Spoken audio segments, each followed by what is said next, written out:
Shri T Mathew അവർ ഇവിടെ എത്തിച്ചേർന്ന അദ്ദേഹത്തെ ഞാൻ വ്യാപാരി വ്യവസായിക്ക് വേണ്ടി ഞാൻ സ്വാഗതം ചെയ്യുന്നു.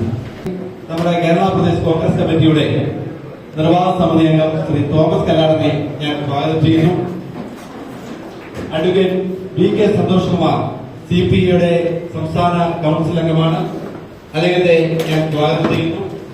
ശ്രീ ജോർജ് ജേക്കബിനെ ഞാൻ ഈ യോഗത്തിലേക്ക് സ്വാഗതം ചെയ്യുന്നു. തീക്കോയി സർവീസ് സഹകരണ ബാങ്കിന്റെ പ്രസിഡന്റ് ബഹുമാനായ ശ്രീ TD ജോർജ് അവരെ ഞാൻ സ്വാഗതം ചെയ്യുന്നു. അതോടൊപ്പം തന്നെ മൂന്നേവ് ഗ്രാമപഞ്ചായത്തിന്റെ പ്രസിഡന്റ് ഇവിടെ എത്തിച്ചേർന്നിട്ടുണ്ടായിരുന്നു. അദ്ദേഹം സ്റ്റേജിലേക്ക് കയറിയിരിക്കണം. ശ്രീ ചാർലി എസിക്കിനെ ഞാൻ ഹാർദപൂർവ്വം സ്വാഗതം ചെയ്യുന്നു. അതോടൊപ്പം തന്നെ ഈരാറ്റുപേട്ട ബ്ലോക്ക് അർബൻ കോപ്പറേറ്റീവ് സൊസൈറ്റിയുടെ പ്രസിഡന്റ് പഞ്ചായത്ത് മെമ്പർമാരുണ്ട്, പഞ്ചായത്ത് മെമ്പർമാരുണ്ട്. നമ്മുടെ നാട്ടുകാരൻ കൂടിയായ ഒരു ഫിലിം സ്റ്റാർ ഇവിടെ എത്തിച്ചേർന്ന ശ്രീ ജോർജി മേഘാത്ത് അടക്കമുള്ള ഇവിടെ കടന്നു വന്നിട്ട് ജനപ്രതിനിധികൾ, പൊതുപ്രവർത്തകർ, ഇവരെല്ലാവരെയും ഞാൻ ഹാർദവലിച്ചത് അടക്കമുള്ള ബഹുമാനരായ വ്യക്തിത്വം ഓരോരുത്തരെയും ഞാൻ പേരെടുത്ത് പറയുന്നില്ല. എല്ലാവരും ബഹുമാനരായ വ്യക്തിത്വം അവരെ ക്ഷണിച്ചതിന്റെ അടിസ്ഥാനത്തിൽ അവരോട് കടന്നു വന്നിട്ടുള്ളത്. അവരെല്ലാവരെയും ആദരപൂർവ്വം ഞാൻ സ്വാഗതം ചെയ്തുകൊണ്ട് വിരമിക്കുന്നു. നന്ദി, നമസ്കാരം.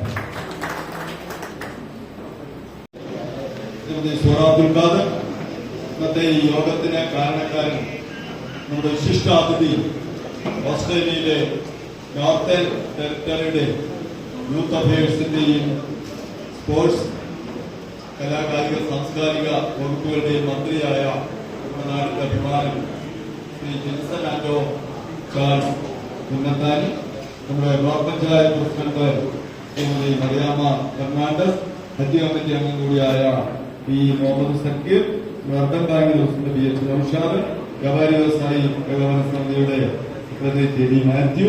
ഞാൻ പ്രോട്ടോകോൾ നോക്കിയല്ലോ, സൈഡ് നോക്കിയാൽ സംസാരിച്ചിട്ടുണ്ട്.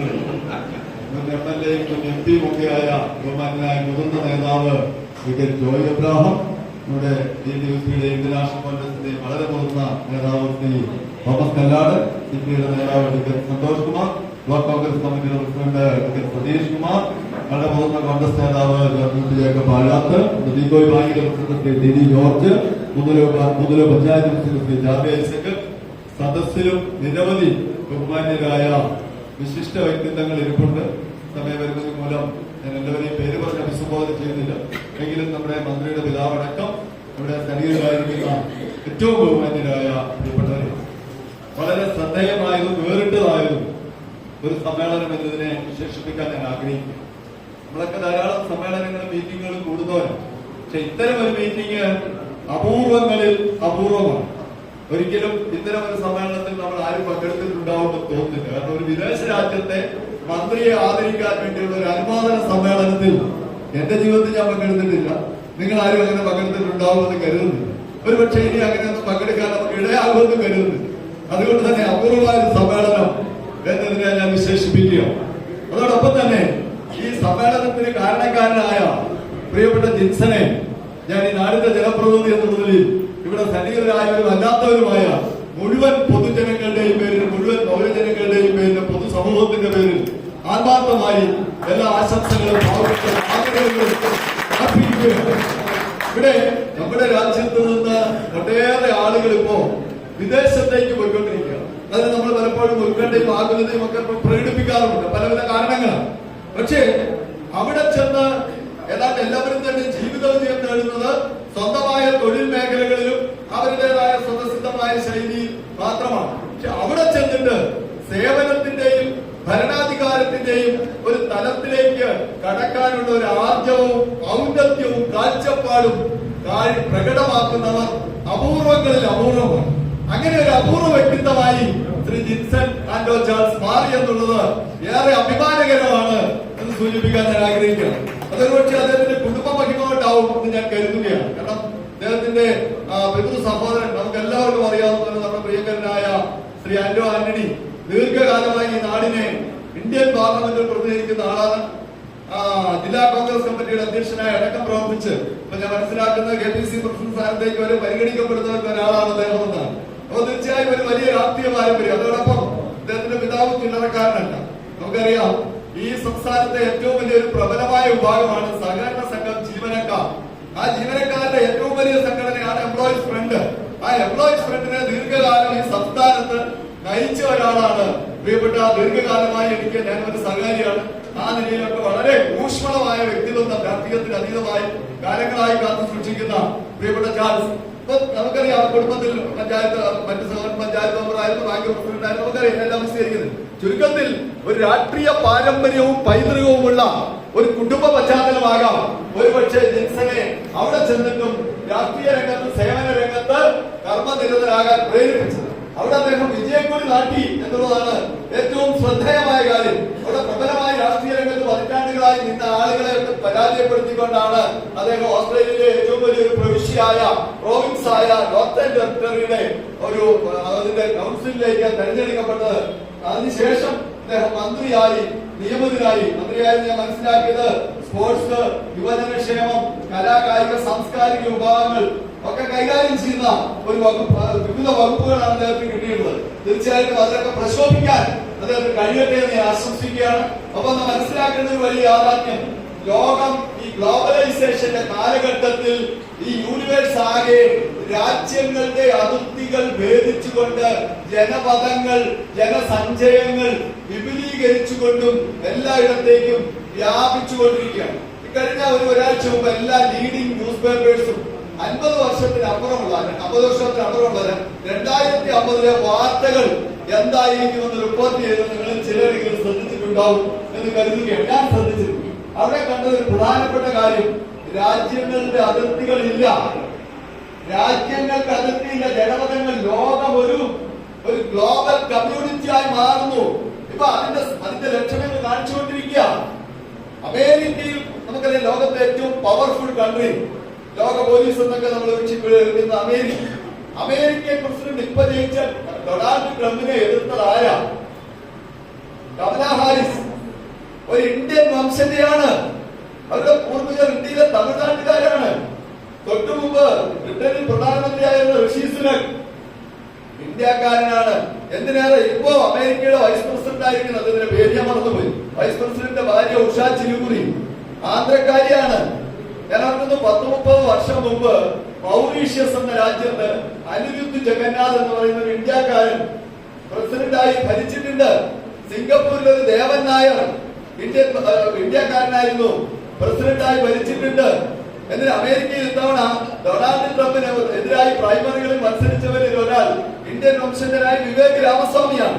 ഞാനിതൊക്കെ പറഞ്ഞത്, നമ്മുടെ രാജ്യത്തെ ആളുകൾ ലോകത്തിന്റെ നാനാഭാഗങ്ങളിൽ പോയി ഇപ്പൊ തന്നെ ഏതാണ്ട് 6ഓളം രാജ്യങ്ങളിൽ ഇന്ത്യൻ വംശജ ഭരണാധികാരികളായിരുന്നു. അപ്പോ ഈ ഗ്ലോബലൈസേഷന്റെ കാലഘട്ടത്തിൽ നമ്മുടെ ആളുകളൊക്കെ വിദേശത്ത് ആധിപത്യം നേടുന്ന, അവിടെ ഭരണാധികാരത്തിലേക്ക് എത്തുന്ന ഒരു കാലഘട്ടത്തിൽ ഒരു വളരെ ചെറുപ്പ ജിൻസൺ ഭാവിയിൽ രാഷ്ട്രീയത്തിൽ അവിടെ സ്ഥിരതയോടെ നിന്നാൽ, മികച്ച പ്രകടനം കാഴ്ചവെച്ചാൽ, അംഗീകാരങ്ങൾ നേടാൻ കഴിഞ്ഞാൽ ഒരുപക്ഷെ അദ്ദേഹം ഭാവിയിൽ ഓസ്ട്രേലിയൻ പ്രധാനമന്ത്രി ആവില്ല എന്ന് ആര് കണ്ടു? അപ്പൊ അങ്ങനെ അത്യുന്നതമായ ഒരു നിലയിലേക്ക് ഈ ഭാരതത്തിന്റെ, നമ്മുടെ കൊച്ചു കേരളത്തിന്റെ, നമ്മുടെ ഈ പൂഞ്ഞാറിന്റെ അഭിമാനത്തിന്റെ കൊടികൂറ ഉയർത്തിപ്പിടിച്ചുകൊണ്ട് ഉത്തരോത്തരം രാഷ്ട്രീയ രംഗത്ത്, സേവന രംഗത്ത്, കർമ്മരംഗത്ത്, ഭരണരംഗത്ത് നിപുണതയോടുകൂടി അദ്ദേഹത്തിന് മുന്നോട്ട് പോകാനായിട്ട് കഴിയട്ടെ. നമ്മുടെ നാടിന്റെ മുഴുവൻ പ്രാർത്ഥനയും, കക്ഷി രാഷ്ട്രീയത്തിൽ നമ്മുടെ മുഴുവൻ പേരുടെയും പ്രാർത്ഥനകൾ അദ്ദേഹത്തിന് വേണം. അതുപോലെ തന്നെ തീർച്ചയായിട്ടും നമ്മുടെ ഒരുപാട് ആളുകൾ ഓസ്ട്രേലിയയിലുണ്ട്. എന്റെ തന്നെ സഹോദരങ്ങളും സുഹൃത്തുക്കളും ബന്ധുക്കളുമായി 100 പേരെങ്കിലും ഓസ്ട്രേലിയയിലുണ്ട്.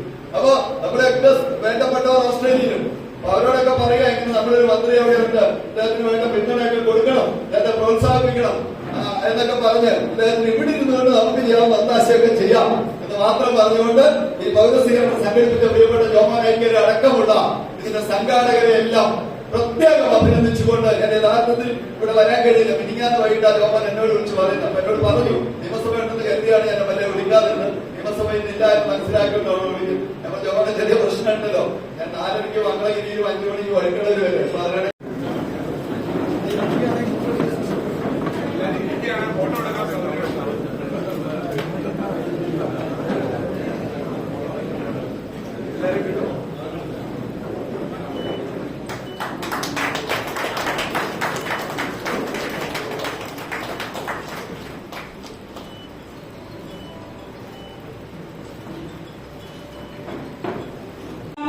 ഈ ഒരു സ്ഥാനം നോക്കിക്കാണുന്നത്. കാരണം നമ്മൾക്ക് എല്ലാവർക്കും പ്രിയപ്പെട്ട, നമ്മുടെ പ്രിയങ്കരനായിട്ടുള്ള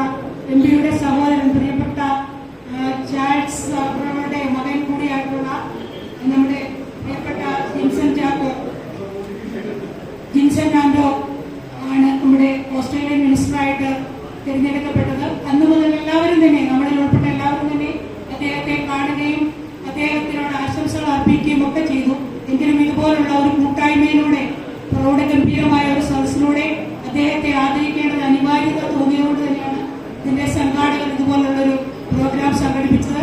നമുക്ക് എല്ലാവർക്കും അറിയാം, ഏതൊരു മേഖലയിലേക്കും എല്ലാവരും തൊഴിൽ തേടി പോകുമ്പോൾ ആ മേഖലയിലേക്ക് തൊഴിൽ തേടി എത്തിക്കൊണ്ട് തന്നെ ആ പ്രദേശത്തെ അല്ലെങ്കിൽ ആ രാജ്യത്തിന്റെ മുഴുവൻ ജനങ്ങളുടെയും കരങ്ങളിലും അദ്ദേഹത്തിന്റെ കരുണയും കരുതലും ഏറ്റവും ബഹുമാനമായ കാര്യം വെച്ചിട്ടുണ്ട്. അദ്ദേഹത്തെ സദർശനം വേദിയിലേക്ക് സ്വാഗതം ചെയ്യും.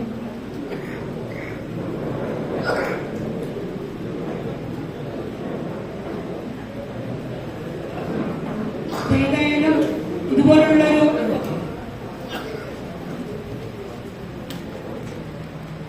ക്ഷേമ പ്രവർത്തനങ്ങളിലൂടെ ഓസ്ട്രേലിയയുടെ വിവിധ മേഖലകളിലേക്ക് കടന്നു ചെന്നുകൊണ്ട് അദ്ദേഹത്തിന്റെ തൊഴിലിനെ ചേർത്ത് പിടിച്ചുകൊണ്ടും ആ പ്രദേശത്തെ മുഴുവൻ ജനങ്ങൾക്ക് സഹായവസ്തുവും നൽകിയതിന്റെയും അവരോടൊപ്പം ചേർന്നതുകൊണ്ട് വിവിധ ക്ഷേമ പ്രവർത്തനങ്ങളിലൂടെയും വിവിധങ്ങളായിട്ടുള്ള അടിസ്ഥാന സൗകര്യങ്ങൾ ഉൾപ്പെടെയുള്ള പ്രവർത്തനങ്ങൾ കാഴ്ചവെച്ചതിന്റെ ഏറ്റവും മികവായ തെളിവാണ് ആ രാജ്യത്ത് തന്നെ ഓസ്ട്രേലിയയിലെ അവിടെ ഒരു മന്ത്രിയായി അദ്ദേഹത്തിന് തുടരാൻ സാധിച്ചത്. തന്നെ അവിടുത്തെ ജനങ്ങൾ അദ്ദേഹത്തെ ആ ഒരു ചുമതല ഏൽപ്പിച്ചത്. ഇതെല്ലാം നമ്മുടെ നാടിന്റെ അഭിമാനമായിട്ട് തീർച്ചയായിട്ടും നമ്മൾ കാണുന്നു. ഏതായാലും അദ്ദേഹത്തിന് ഇനിയും ധാരാളം പ്രവർത്തനങ്ങളിലൂടെ ആ നാടിനെ കൂടുതൽ സ്നേഹിക്കുവാനും ആ നാട്ടുകാരെ ചേർത്ത് നിർത്തുവാനും അതിലൂടെ മുഖ്യ ഒരു പദവിയിലേക്ക് അദ്ദേഹത്തിന് എത്തുവാനും സാധിക്കട്ടെ എന്ന് ആത്മാർത്ഥമായിട്ട് ആശംസിച്ചുകൊണ്ടും അദ്ദേഹം നമ്മുടെ നാടിന്റെ യശസ് ആ മേഖലയിലേക്ക് എത്തിച്ചതിൽ അദ്ദേഹത്തെ മേയർസഭാ ചെയർപേഴ്സണിൽ അഭിനന്ദിച്ചുകൊണ്ട് എല്ലാവിധ ആശംസകളും നേരുന്നു. അതോടെ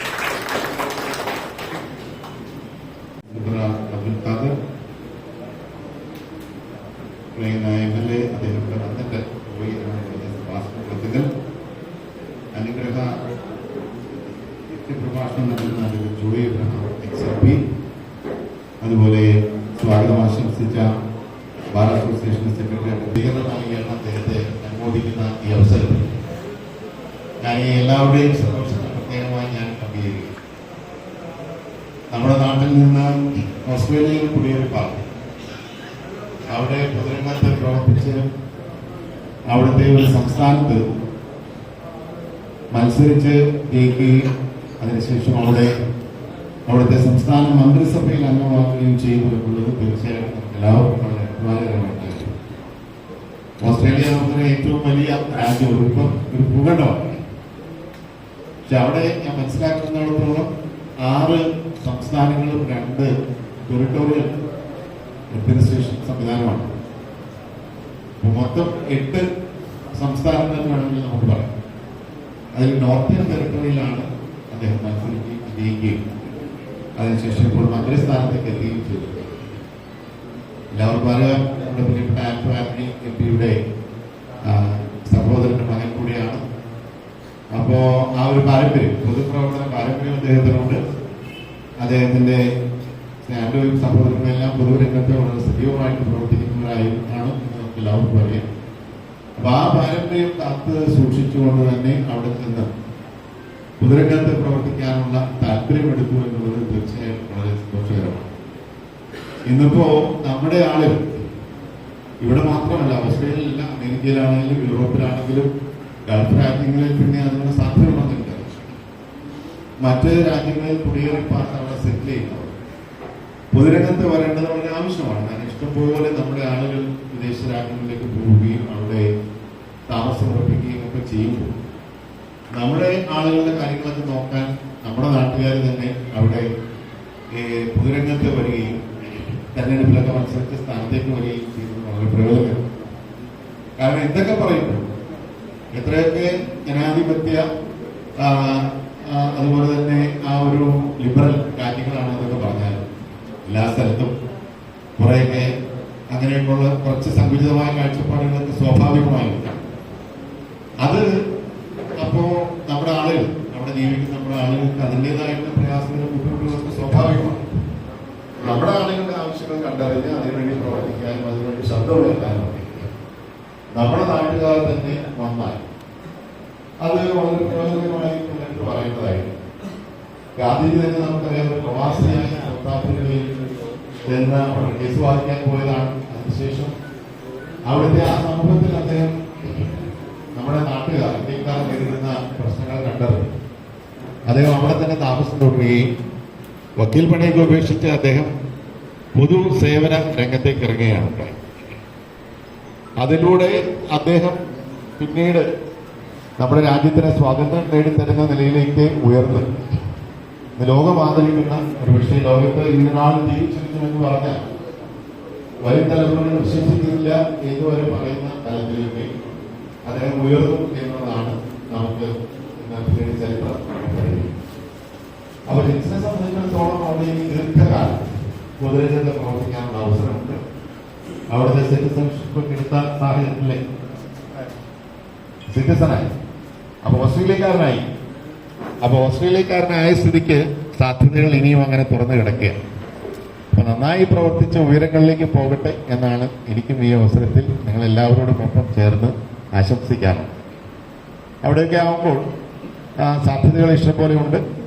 നമുക്ക് ഇപ്പോൾ അവിടെ ഇങ്ങനെ ഒരു വിദേശ രാജ്യത്ത് ഒരു ഇന്ത്യക്കാരൻ തെരഞ്ഞെടുപ്പിൽ മത്സരിച്ച് വിജയിക്കുക എന്ന് പറഞ്ഞാൽ അത് കാണിക്കുന്നത് അദ്ദേഹത്തിന് ഇത് കൈകാര്യം ചെയ്യാനുള്ള അദ്ദേഹത്തിന് ഒരു വൈഭവം, ജനങ്ങളുടെ വിശ്വാസം പിടിച്ചു പറ്റുക എന്നുള്ളതാണല്ലോ. അങ്ങനെ മാത്രമേ നമ്മുടെ ജനാധിപത്യ തെരഞ്ഞെടുപ്പ് സംവിധാനത്തിൽ നമുക്ക് വിജയിക്കാൻ കഴിയും. എന്തൊക്കെ പറഞ്ഞാലും മറ്റെന്തൊക്കെ കാര്യങ്ങൾ ചെയ്താലും ജനങ്ങളുടെ ഒരു വിശ്വാസം നമ്മൾ ആർജിക്കേണ്ടതാണ്. സ്വതന്ത്രമായ മാധ്യമങ്ങളുള്ള രാജ്യമാണ് ഓസ്ട്രേലിയ എന്ന് പറയുന്നത്. മാധ്യമങ്ങൾ നിരീക്ഷിക്കും, ജനങ്ങൾ നിരീക്ഷിക്കും. അതുപോലെ തന്നെ വ്യത്യസ്ത സാമൂഹ്യ സംഘടനകൾക്ക് ഇഷ്ടംപോലെയുള്ള ഒരു രാജ്യം എന്നുള്ളതിൽ അവരെല്ലാം നമ്മുടെ പ്രവർത്തനവും നമ്മുടെ നിലപാടുകളും തീർച്ചയായിട്ടും നിരീക്ഷിക്കുകയും വിലയിരുത്തുകയും ചെയ്യുന്ന കാര്യത്തിൽ സംശയം. അപ്പം അതിലെല്ലാം നമ്മൾ പാസ്സായെങ്കിൽ മാത്രം അതിലെല്ലാം നമുക്ക് ആ ഒരു ജനകീയമായിട്ടുള്ള അംഗീകാരം, അതുപോലെ തന്നെ മാധ്യമങ്ങളുടെ അംഗീകാരം, അതുപോലെ സമൂഹത്തിലെ വിവിധ തലങ്ങളിൽ പ്രവർത്തിക്കുന്ന വ്യത്യസ്തങ്ങളായിട്ടുള്ള ഒപ്പീനിയൻ മേക്കേഴ്സ് എന്ന് പറയും, അതുപോലെയുള്ള അവരുടെയൊക്കെ ഒരു അംഗീകാരം നമുക്ക് നേടാൻ കഴിഞ്ഞെങ്കിൽ മാത്രമേ ഓസ്ട്രേലിയ പോലൊരു രാജ്യത്ത് ഒരു തെരഞ്ഞെടുപ്പിൽ മത്സരിച്ച് വിജയിക്കാനായിട്ട് കഴിയും. അപ്പം അത് അദ്ദേഹത്തിന് നന്നേ ചെറുപ്രായത്തിൽ തന്നെ സാധിച്ചു എന്നുള്ളത്, ഭരണതലത്തിലേക്ക് ഉയരാൻ കഴിഞ്ഞു എന്നുള്ളത് കാണിക്കുന്നത് അദ്ദേഹത്തിൻ്റെ മികവ് തന്നെയാണ്. ഈ രംഗത്തുള്ള അദ്ദേഹത്തിൻ്റെ മികവ് തന്നെയാണ്. അപ്പം ആ മികവ് പുലർത്തിക്കൊണ്ട് ഉടനീളം ഇനി അങ്ങോട്ടുള്ള യാത്രയിൽ മെച്ചപ്പെട്ട രീതിയിൽ മുന്നോട്ട് പോകാനായിട്ട് കഴിയട്ടെ എന്നാണ് എനിക്ക് ആശംസിക്കാനുള്ളത്. നമ്മെ സംബന്ധിച്ചിടത്തോളം നമുക്ക് വളരെ അഭിമാനകരമാണ്. നമ്മുടെ ഒരു കൊച്ചെ എന്ന് തന്നെ വിശേഷിപ്പിക്കും, കൊച്ചു പയ്യനാണ്. ഒരാൾ വിദേശത്ത് ചെന്ന് തെരഞ്ഞെടുപ്പിൽ മത്സരിച്ച് വിജയിച്ച് അവിടുത്തെ സംസ്ഥാനത്ത് ഒരു മന്ത്രിയാവുക എന്ന് പറഞ്ഞാൽ തീർച്ചയായിട്ടും നമുക്ക് നാട്ടുകാർക്കെല്ലാവർക്കും വളരെ അഭിമാനകരമാണ്. ഈ നാടിൻ്റെ വലിയ സന്തോഷമാണ്, നാടിൻ്റെ അഭിമാനമാണ് എന്നുകൂടി ഞാൻ എടുത്തു പറയാൻ ആഗ്രഹിക്കുന്നു. അപ്പോൾ എല്ലാ നല്ല പ്രവർത്തനങ്ങൾക്കും എല്ലാവിധ ഈശ്വരാനുഗ്രഹം ഉണ്ടാകട്ടെ എന്ന് ഞാൻ ആശംസിക്കുകയും പ്രാർത്ഥിക്കുകയും ചെയ്യുന്നു. ഒരുപക്ഷെ നമ്മളെല്ലാം ഓസ്ട്രേലിയയും ഇന്ത്യയും ഒക്കെ ബ്രിട്ടീഷ് കോമൺവെൽത്തിൻ്റെ ഭാഗമായി നിൽക്കുന്ന രാജ്യങ്ങളാണ്. അത് അങ്ങനെ ഒരു ബന്ധം കൂടി നമുക്കുണ്ട്. അപ്പോൾ അതെല്ലാം നോക്കുമ്പോൾ ഈ ഒരു ഉയർച്ചയും സ്ഥാനലബ്ധിയും ഒക്കെ ഇന്ത്യ ഓസ്ട്രേലിയ ബന്ധങ്ങൾ മെച്ചപ്പെടുത്താൻ ഭാവിയിൽ അദ്ദേഹം കേന്ദ്ര തലത്തിലേക്ക് എത്തും എന്ന് തന്നെയാണ് നമ്മുടെ പ്രതീക്ഷ. അപ്പം അങ്ങനെയൊക്കെ വരുമ്പോൾ വലിയ സാധ്യതയാണ് തുറന്നു വരുന്നത്. നമ്മുടെ ജനങ്ങൾ, പ്രത്യേകിച്ച് നമ്മുടെ ഈ മധ്യ തിരുവിതാംകൂറിൽ നിന്നൊക്കെയുള്ള ആളുകൾ ഒരു കുടിയേറ്റ ശൈലി ഇതിനോടകം സ്വീകരിച്ചു കഴിഞ്ഞു. വർഷങ്ങൾക്ക് മുമ്പ് ഞാൻ ഓർക്കുന്നുണ്ട്, ഓസ്ട്രേലിയയിലേക്ക് കുടിയേറ്റം പ്രോത്സാഹിപ്പിച്ചിരുന്ന ഒരു കാലമുണ്ടായിരുന്നു. കാരണം അത് വളരെ വിസ്തൃതമായിട്ടുള്ള രാജ്യം, ഇഷ്ടംപോലെ സ്ഥലം വെറുതെ കിടക്കുന്നു. അപ്പം അവിടെയാണെങ്കിൽ സ്ഥലത്തിന് കുറവ്, അപ്പം ആളുകൾ അങ്ങോട്ട് കുടിയേറി അവിടെ സെറ്റിൽ ചെയ്ത് കൃഷി ചെയ്യണമെന്നൊക്കെ പറഞ്ഞ് പല പദ്ധതികളും പണ്ട് നമ്മുടെ വൈദികർ ഉൾപ്പെടെയുള്ളവരൊക്കെ അവതരിപ്പിച്ച് എൻ്റെ മനസ്സിലുണ്ട്. ഒരു പക്ഷേ കുറെ കൂടിയൊക്കെ അങ്ങോട്ട് പോകാനൊക്കെ ഉള്ള സാധ്യതകൾ, ആർക്കെങ്കിലുമൊക്കെ പോകാൻ താല്പര്യമുണ്ടല്ലോ, പോകാനുള്ള സാധ്യതകളൊക്കെ തുറക്കാനൊക്കെ തീർച്ചയായിട്ടും അദ്ദേഹത്തിൻ്റെ നേതൃത്വത്തിൽ ഭാവിയിലൊക്കെ അങ്ങനെയുള്ള പ്രവർത്തനങ്ങളൊക്കെ സംഘടിപ്പിക്കാൻ കഴിയും. അതുകൊണ്ട് ആരും ഇവിടെ വിട്ട് പോകണമെന്ന് ഞാൻ പറയല്ല, നമുക്കാരും പോകണമെന്നില്ല. പക്ഷെ എങ്കിൽ പോകും. ഓസ്ട്രേലിയയിൽ അവിടുത്തെ പോപ്പുലേഷൻ എന്ന് പറഞ്ഞാൽ ഏതാണ്ട് 3 കോടി 2.5 കോടിയുള്ളൂ. അതാണ് സ്ഥിതി. നമ്മളിവിടെ 140 കോടിയിലധികം നിൽക്കുമ്പോൾ അവിടെ നമ്മുടെ എത്ര ഇരട്ടിയാണ്, ഇന്ത്യയിലെ എത്രയോ ഇരട്ടി വലിയ രാജ്യമാണ് ഓസ്ട്രേലിയ. പല അത് 6 ഇരട്ടി ഭൂഖണ്ഡമാണ്. അതുപോലെ തന്നെ പല ക്ലൈമാറ്റിക് സോൺസ്, പല ടൈം സോൺസ്, അങ്ങനെ വളരെ വിസ്തൃതമായ ഒരു രാജ്യമാണ്. അപ്പോൾ അവിടെ വലിയ വലിയ സാധ്യതകളുണ്ട്. അപ്പോൾ ആ സാധ്യതകളൊക്കെ ഒരുപക്ഷെ നമ്മുടെ നാട്ടിൽ നിന്നുള്ള കുറേ ചെറുപ്പക്കാർ കൂടിയൊക്കെ പ്രയോജനപ്പെടുത്താൻ അദ്ദേഹത്തിൻ്റെ നേതൃത്വത്തിലുള്ള പ്രവർത്തനത്തിലൂടെ കഴിഞ്ഞു എന്ന് വരാൻ തീർച്ചയായിട്ടും കഴിയേണ്ടതാണ് അപ്പോൾ എല്ലാ കാര്യങ്ങൾക്കും അത് ഇന്ത്യ ഓസ്ട്രേലിയ ബന്ധം മെച്ചപ്പെടുത്താനും പരസ്പരം നമ്മുടെ നാട്ടിൽ നിന്ന് അവിടെ പോയി ജോലിയെടുക്കാൻ ആഗ്രഹിക്കുന്നവർക്കും അവിടെ സെറ്റിൽ ചെയ്യുന്നവർക്കും ഒക്കെ അദ്ദേഹത്തിൻ്റെ സേവനം ഒരു അനുഗ്രഹമായി തീരട്ടെ എന്ന ഈ അവസരത്തിൽ ഞാൻ ആശംസിക്കുന്നു. നിങ്ങളെല്ലാവരുടെയും ഒപ്പം ചേർന്ന് ഈ വിജയത്തിലും സ്ഥാനലബ്ധിയിലും ഞാൻ അദ്ദേഹത്തെ വളരെ ഹാർദവമായിട്ട് അനുമോദിക്കുന്നു. പക്ഷെ സ്വന്തം നാടിനെ മറക്കാതെ നാട്ടിൽ വരും, എല്ലാവരുമായിട്ടുള്ള ബന്ധങ്ങളൊക്കെ പുതുക്കി നാടുമായിട്ടുള്ള ബന്ധം ഒരിക്കലും മുറിക്കാതെ ആ ബന്ധം കാത്തു സൂക്ഷിച്ചുകൊണ്ട് തന്നെ തീർച്ചയായിട്ടും അദ്ദേഹം മുന്നോട്ട് പോകും നമുക്ക് ഉറപ്പുണ്ട്. ഒരിക്കൽ കൂടി എല്ലാ ഭാവങ്ങളും നേർന്നുകൊണ്ട് എല്ലാ വിജയവും ആശംസിച്ചുകൊണ്ട് എല്ലാവിധ ഈശ്വരാനുഗ്രഹം ആയുസ്സും ആരോഗ്യവും എല്ലാം നൽകി സർവശക്തനായ ദൈവം അദ്ദേഹത്തെ അനുഗ്രഹിക്കട്ടെ എന്ന് പ്രാർത്ഥിച്ചുകൊണ്ട് നിങ്ങളെല്ലാം അനുമതിയോടുകൂടി ഈ അനുമോദന സമ്മേളനം ഔപചാരികമായി ഉദ്ഘാടനം ചെയ്തതായി അറിയിക്കുന്നു. എല്ലാവർക്കും നമസ്കാരം.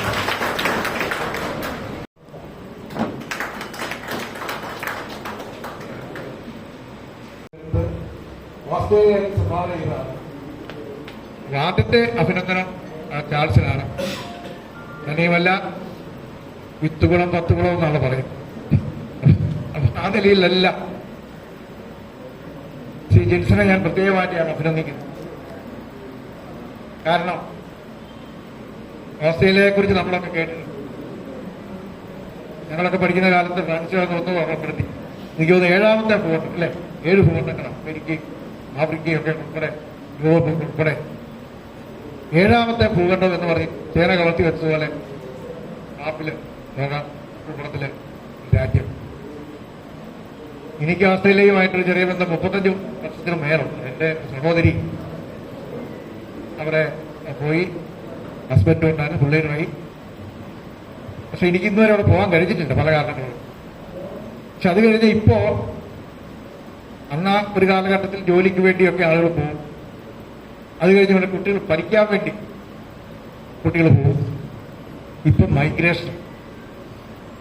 ഇപ്പം മലയാളികൾ നോക്കി വെച്ചിരിക്കുന്ന ഒരു സ്ഥലം ഓസ്ട്രേലിയ. തൊട്ടു മുമ്പ് കാനഡ ഉണ്ടായിരുന്നു. പക്ഷെ ഇപ്പൊ കാനഡയിൽ ചില ഇവിടെ ശ്രീ കുളത്തക്കൻ ഒരു കാര്യം സൂചിപ്പിച്ചു, 50 വർഷം കഴിയുമ്പോൾ ആഗോള രാജ്യങ്ങളുടെ അതിർത്തികളൊക്കെ ഇല്ലാതാകും സൂചിപ്പിച്ചു. അങ്ങനെയാണെങ്കിൽ നല്ല കാര്യമാണ്. ഇത് ട്രംപ് അമേരിക്കയിൽ തുടങ്ങിയിട്ടുണ്ട്. ജന്മന അവിടെ ആർക്കും ഇനി അമേരിക്കൻ പൗരത്വം കൊടുക്കില്ല എന്നുള്ള ഓർഡർ ഒപ്പും. അതുപോലെ ഇമിഗ്രേഷൻ കർശനമായി നിയന്ത്രിക്കും എന്നാണ് പറഞ്ഞത്. അതൊരു തുടക്കമാണ്. ട്രംപ് അവിടെ തുടങ്ങി, ഇനി പല രാജ്യങ്ങളിലും അങ്ങനെയുള്ള പ്രതിബന്ധങ്ങളൊക്കെ ഉണ്ടാകും. അപ്പൊ എനിക്ക് തോന്നുന്നു ജിൻസന്റെ ഏറ്റവും വലിയൊരു ഉത്തരവാദിത്വം എന്ന് പറയുന്നത് ഓസ്ട്രേലിയയെ ഒരു 2ാം നാടായി കണ്ട് അവിടേക്ക് പ്രതീക്ഷയോടുകൂടി പോയിരിക്കുന്ന ധാരാളം ഇന്ത്യൻ വംശജരുണ്ട്, പ്രത്യേകിച്ച് മലയാളികളുണ്ട്, നമ്മുടെ പുനർ നിയമനത്തിൽപ്പെട്ടവർ. അവരുടെയൊക്കെ താല്പര്യങ്ങളൊന്നും മനസ്സിലുണ്ടാവും. പക്ഷെ അപ്പോഴും ജിൻസന്റെ പ്രഥമ കർത്തവ്യം എന്ന് പറയുന്നത് ജിൻസൺ ഇപ്പോൾ അധിവസിക്കുന്ന, ജിൻസനെ അവിടെ കൗൺസിലറാക്കി മന്ത്രിയാക്കിയ ആ രാജ്യത്തോടായിരിക്കണം താങ്കളുടെ കൂറും വിശ്വസ്തതയും എല്ലാം. ഒരു തർക്കമില്ല. പക്ഷേ മാതൃരാജ്യം എന്ന് പറയാവുന്ന നമ്മുടെ രാജ്യത്തോട് ഒരു പരിഗണന ഉണ്ടായിരിക്കണമെന്ന് മാത്രമേ ഞാൻ പറയുള്ളൂ. കാരണം കാനഡയിൽ ചില പ്രശ്നങ്ങളുണ്ട്. അതേക്കുറിച്ച് പഠിച്ചു വന്നപ്പോൾ പഞ്ചാബിൽ നിന്നുള്ള വിദ്യാർത്ഥികളാണ്. യഥാർത്ഥത്തില് കാനഡ വളരെ ആകർഷകമായ സ്ഥലമാണ്. പക്ഷെ ഇവിടെ ഇപ്പോൾ അവിടെ എല്ലാ പ്രശ്നങ്ങളും, ഖാലിസ്ഥാൻ പ്രശ്നമൊക്കെ ഉണ്ട്, ഇല്ലെന്നല്ല.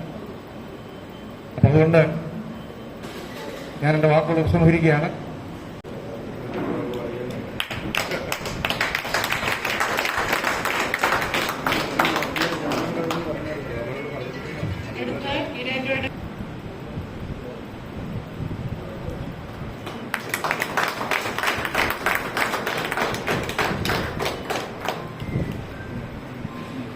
അദ്ദേഹത്തിന്റെ കുടുംബ സുഹൃത്തു കൂടിയാണ് മിസ്റ്റർ ജേക്കബ്. മുണ്ടക്കയം ഗ്രാമപഞ്ചായത്തിന്റെ പ്രസിഡന്റ് കൂടിയായിരുന്നു ശ്രീ രാജു, ശ്രീ സാബു അടക്കമുള്ള.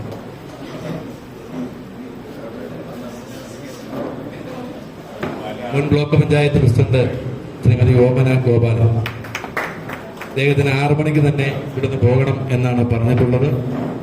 മുൻ society president Shri KN Shri K A Thomas, Erattupetta unit കമ്മിറ്റിക്ക് വേണ്ടി പ്രിയങ്കരനായ secretary Shri T T Mathew,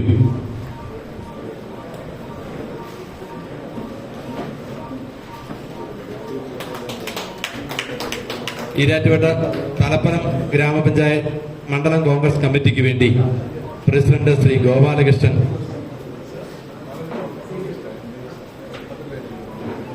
Indian union Muslim ലീഗിന്റെ മണ്ഡലം പ്രസിഡന്റ് ശ്രീ മുൻ പഞ്ചായത്ത് പ്രസിഡന്റ് കൂടിയായ ശ്രീ മുഹമ്മദ് ഹാഷി, ഈരാറ്റുപേട്ട ഗ്രാമപഞ്ചായത്തിന്റെ മുൻ മെമ്പറും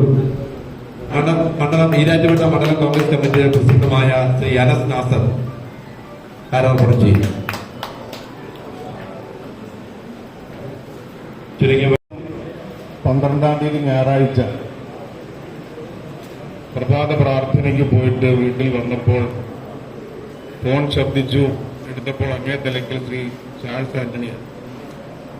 അദ്ദേഹം പറഞ്ഞു, എന്റെ മകൻ മിനിസ്റ്റർ വീട്ടിൽ വന്നിട്ടുണ്ട്, രാവിലെ ഒരു ഗെറ്റ് ടുഗദർ ഉണ്ട്, 3 ലെവൽ വരെ വരണം എന്ന് പറയുകയുണ്ടായി. വളരെയേറെ സന്തോഷം തോന്നി. ആ സമയത്ത് ഓർത്ത് അദ്ദേഹം ഈരാറ്റുപേട്ടയിൽ നിന്നും അവിടേക്ക് വരാൻ വേണ്ടിയുള്ള ക്ഷണിക്കാൻ വേണ്ടി അദ്ദേഹം തീരുമാനിച്ച ആ ലിസ്റ്റിൽ എന്നെയും വിനീതനായി എന്നെയും ഉൾപ്പെടുത്തി അദ്ദേഹം ഓർമ്മയോടുകൂടി ക്ഷണിച്ചത് എനിക്ക് വളരെയേറെ അഭിമാനം പകരുകയും അവിടെ രാവിലെ തന്നെ ഞാൻ എത്തിച്ചേരുകയും ചെയ്തു. അദ്ദേഹത്തിന്റെ പൊതുപ്രവർത്തനം വളരെ സൈലന്റായി അച്ചടക്കത്തോടുകൂടി അദ്ദേഹം നടത്തിയ നീണ്ട കാലഘട്ടത്തെ പൊതുപ്രവർത്തനം, അതിന്റെ അംഗീകാരത്തിന് വേണ്ടി അരുവിത്തറ പാരിഷ് ഹാളിൽ ഇതുപോലൊരു വലിയ സദസ്സ് ഒരുമിച്ച് കൂടിയപ്പോൾ അവിടേക്ക് ക്ഷണിച്ചിരുന്നുവെങ്കിലും ആ ചടങ്ങിൽ പങ്കെടുക്കാൻ സാധ്യമല്ലാത്ത ഒരു സാഹചര്യം ആ ചടങ്ങിൽ ഉണ്ടായിരുന്നുകൊണ്ട് എനിക്ക് അവിടെ പങ്കെടുക്കാൻ കഴിഞ്ഞില്ല.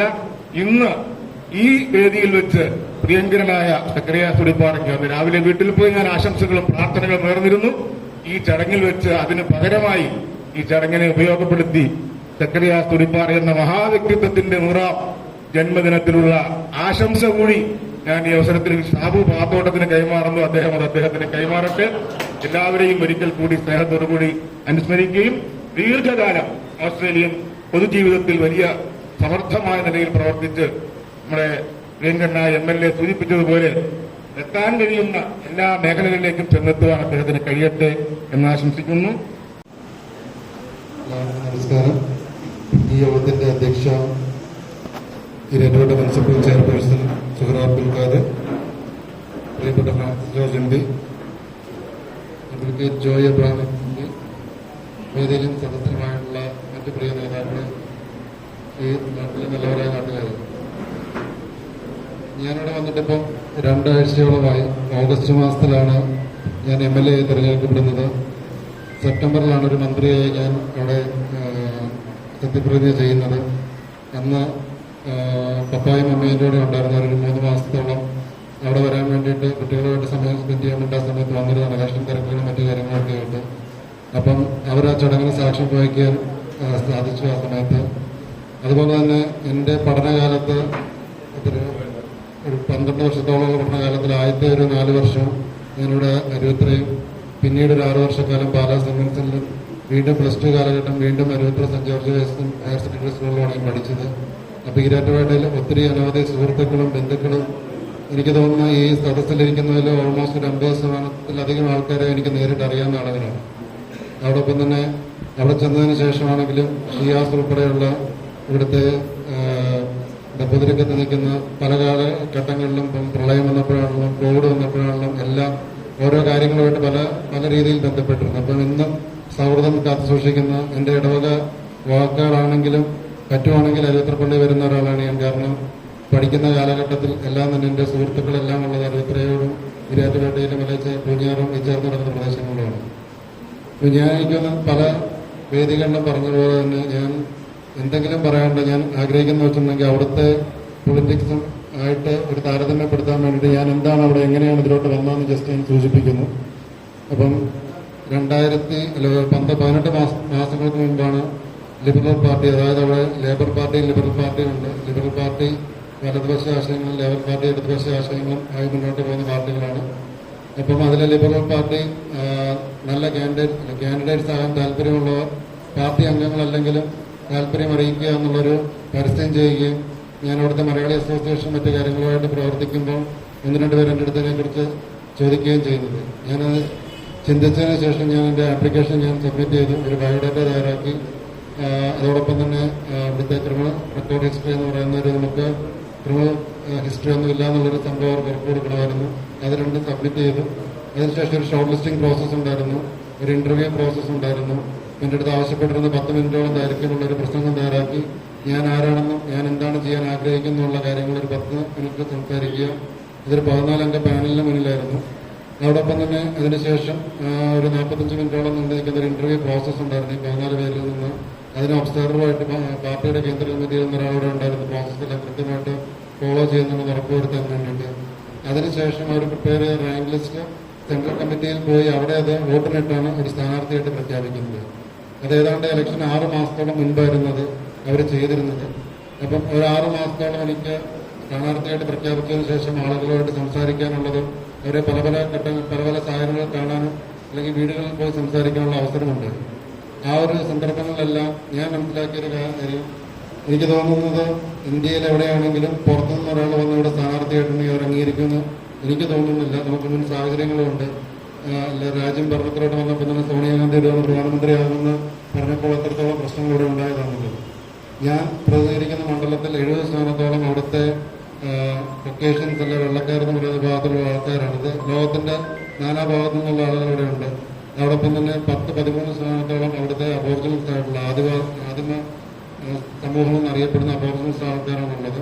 പിന്നെയുള്ള 10-15% ലോകത്തിന്റെ എല്ലാ ഭാഗത്തു നിന്നുള്ള വെള്ളക്കാരല്ലാത്ത മറ്റ് ഏഷ്യക്കാരും അല്ല മറ്റെല്ലാ രാജ്യങ്ങളും ഉള്ളത്.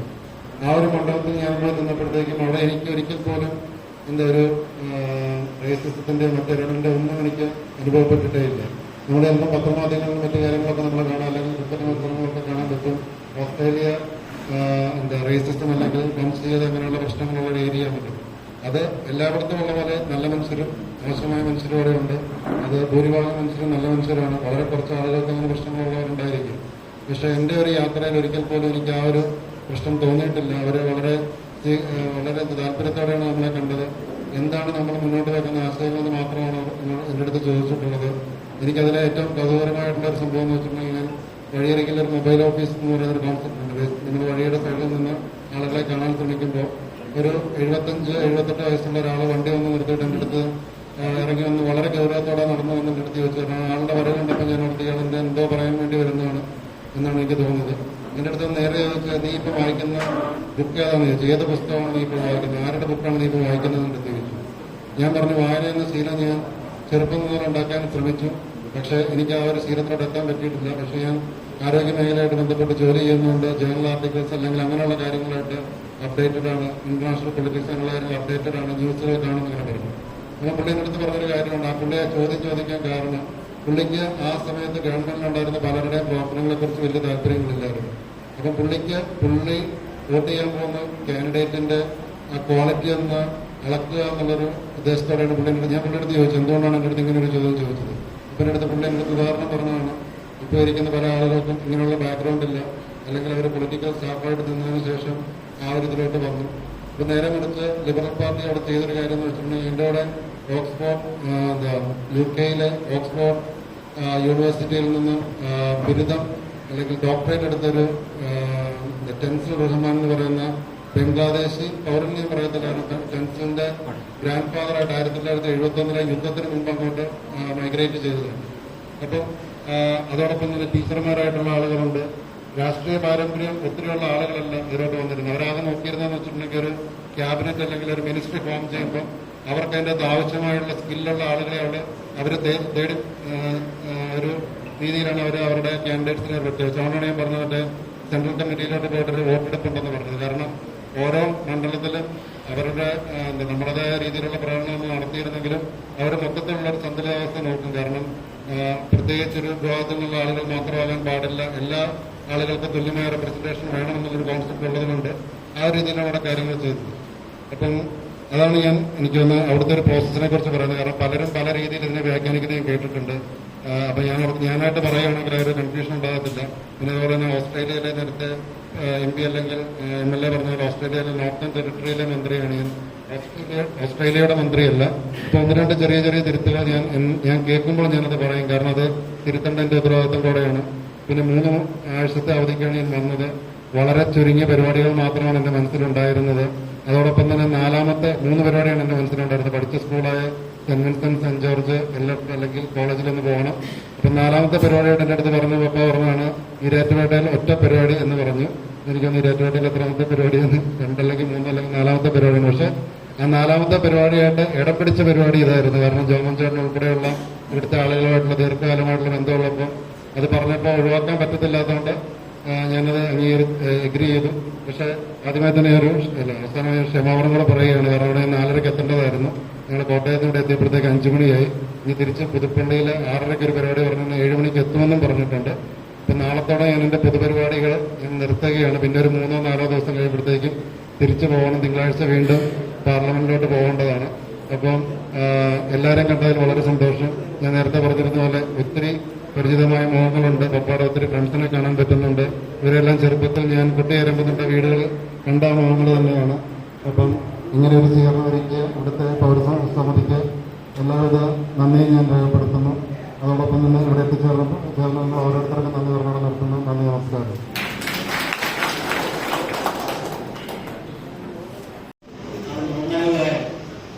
അത് എന്റെയൊക്കെ ഒരു സുഹൃത്ത്, ഞങ്ങൾ ഒരുമിച്ച് പഠിച്ച, ഒരുമിച്ചല്ല ജൂനിയറായി പഠിച്ചയാളാണ് ടീച്ചറെ പോലെ. അപ്പോൾ വലിയൊരു സന്തോഷം. പത്രവാർത്തയിൽ കൂടെയാണ് ആദ്യം അറിയുന്നത്. തീർച്ചയായും ഇങ്ങനൊരു വേദിയിലൂടെ വന്ന സന്തോഷം പ്രകടിപ്പിക്കാൻ ഒരവസരം കിട്ടിയപ്പോൾ അത് വലിയൊരു സന്തോഷമായിട്ട് യോഗം